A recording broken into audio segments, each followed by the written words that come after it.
जादुई घड़ा। बहुत समय पहले की बात है। एक गांव में एक बहुत ही गरीब मछुआरा रहता था।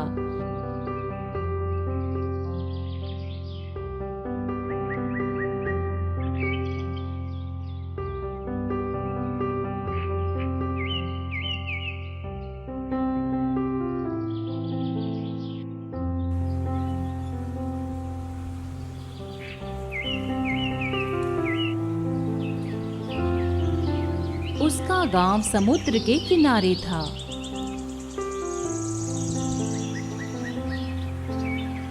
वो और उसकी पत्नी और बेटा हमेशा दुखी रहते थे।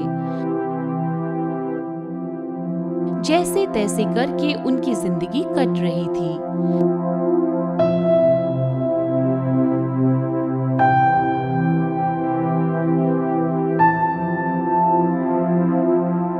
एक दिन उनके घर एक महात्मा जी आए।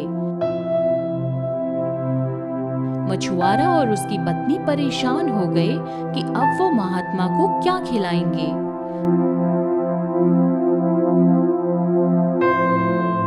फिर भी उन्होंने महात्मा की खूब सेवा की, उनका आदर सत्कार किया।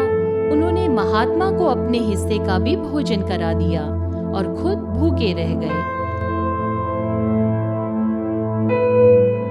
महात्मा बहुत प्रसन्न थे।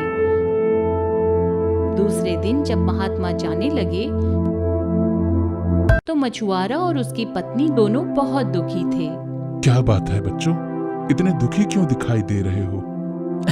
आप तो सिद्ध पुरुष हैं बाबा, भला आपसे क्या छिपा होगा। मैं दिन रात बहुत मेहनत करता हूँ, लेकिन फिर भी हमारी गरीबी और भूखमरी नहीं जा रही है। अब तो मेरा जाल भी बहुत पुराना और कट फट गया है, उसमें मछलियाँ भी नहीं फंसती। मैं बहुत दुखी हूँ बाबा, आप ही कुछ उपाय बताइए ना बाबा। बच्चों, मैं तुम दोनों की सेवा और भक्ति भाव से अति प्रसन्न हूँ। मैं तुम्हें एक घड़ा देता हूँ। कहते हुए महात्मा ने हवा में हाथ उठाया तो उनके हाथ में एक घड़ा प्रकट हो गया। ये लो बेटा, ये जादुई घड़ा है। तुम इससे जो भी मांगोगे ये घड़ा तुम्हें प्रदान करेगा।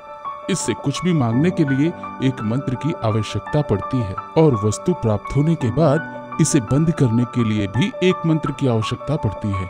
मैं तुम्हें वो दोनों मंत्र सिखा देता हूँ, किंतु ध्यान रखना, कभी लालच मत करना और केवल आजीविका के लिए ही इसका इस्तेमाल करना। लालच या फिर छोटी मोटी इच्छाओं के लिए कुछ मांगोगे तो मंत्र विस्मरण हो जाएगा। कहते हुए महात्मा ने उसे वो घड़ा दे दिया और उसे दोनों मंत्र भी सिखा दिए। महात्मा चले गए।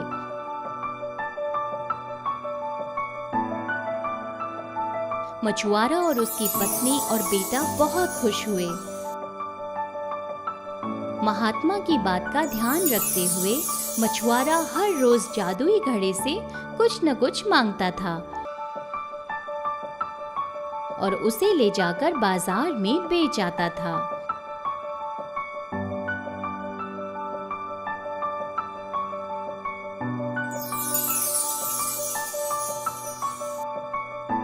इससे उसके घर में धीरे धीरे धन दौलत आने लगी।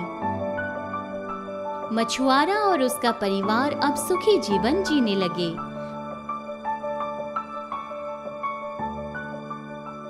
उन्हें इस जादुई घड़े से और भी बहुत कुछ मांगने की इच्छा होती थी, लेकिन फिर महात्मा की बात याद आ जाती थी।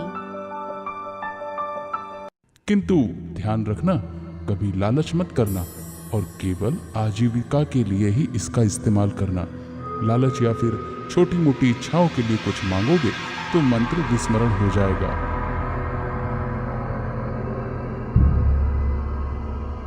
इसलिए उन्होंने धैर्य रखा। धीरे धीरे कुछ साल बीत गए।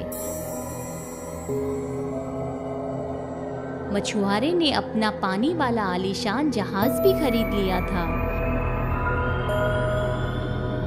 मछुआरे के पास अब बहुत धन दौलत इकट्ठा हो गया था। एक दिन उसकी पत्नी ने कहा, सुनिए जी, मैं क्या कह रही थी कि हमने बहुत धन दौलत इकट्ठा कर लिया है। लोगों की हम पर बुरी नजर लगी ही रहती है। क्यों ना हम सब कुछ उठाकर कहीं किसी टापू वगैरह पर चले जाएं और वहां जाकर आलीशान घर बनाकर चैन और सुकून की जिंदगी जिएं। हाँ पिताजी, माँ सही कह रही है। अब ये जगह हमारे लायक नहीं है। चलिए दूसरी कहीं दूर जगह चलते हैं। शायद तुम सब ठीक कह रहे हो। चलो हम कल ही सब कुछ उठाकर यहाँ से कहीं दूर चलते हैं। मछुआरे का परिवार बहुत खुश था। अगली सुबह उन्होंने अपना सब कुछ उस जहाज में भर दिया और सब कुछ छोड़कर समुद्र में निकल पड़े। कुछ दिनों की यात्रा के बाद एक दिन जब मछुआरे की पत्नी खाना बना रही थी, तभी उसने देखा कि नमक खत्म हो गया था। वो मछुआरे के पास आई और बोली, सुनिए जी, हमारे पास नमक खत्म हो गया है, खाने में मजा नहीं आएगा, क्यों ना इस घड़े से ही नमक मांग लें।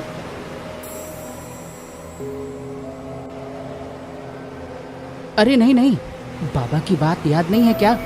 लालच या छोटी मोटी इच्छाओं के लिए हम इसका उपयोग नहीं कर सकते। अरे कुछ नहीं होगा पिताजी, और नमक कोई लालच थोड़े ना है। आप निश्चित रहिए और मंत्र पढ़कर नमक मांगिए। पत्नी और बेटे की जिद के आगे मछुआरे को झुकना ही पड़ा। उसने मंत्र पढ़कर घड़े से नमक मांगा। घड़े से नमक निकलना शुरू हो गया। मछुआरे ने घड़े को बंद करने के लिए मंत्र पढ़ना शुरू किया, लेकिन वो मंत्र भूलने लगा। अरे मैंने कहा था ना, लो अब मैं मंत्र भूल रहा हूँ। बाबा की बात सच निकली। अरे तुम दोनों में से किसी को मंत्र याद है क्या? मुझे तो याद ही नहीं है। ये काम तो हमेशा आप दोनों ही करते थे। नमक तो निकलता ही जा रहा है। पिताजी, मैं भी बहुत कोशिश कर रहा हूँ, लेकिन मुझे भी मंत्र याद ही नहीं आ रहा है। अब क्या करें? बेड़ा गर्क, अब कुछ नहीं हो सकता। शायद यही हमारा अंत है। इसलिए कहते हैं कि अपनी इच्छाओं पर नियंत्रण रखना आवश्यक होता है। घड़े से नमक निकलता ही रहा और धीरे धीरे नमक के बोझ से जहाज डूब गया। घड़ा समुद्र में नीचे धरातल पर जाकर रुक गया, लेकिन उसमें से आज भी नमक निकल ही रहा है। शायद इसीलिए समुद्र का पानी हमेशा खारा ही रहता है। Like, share and subscribe Tabu TV.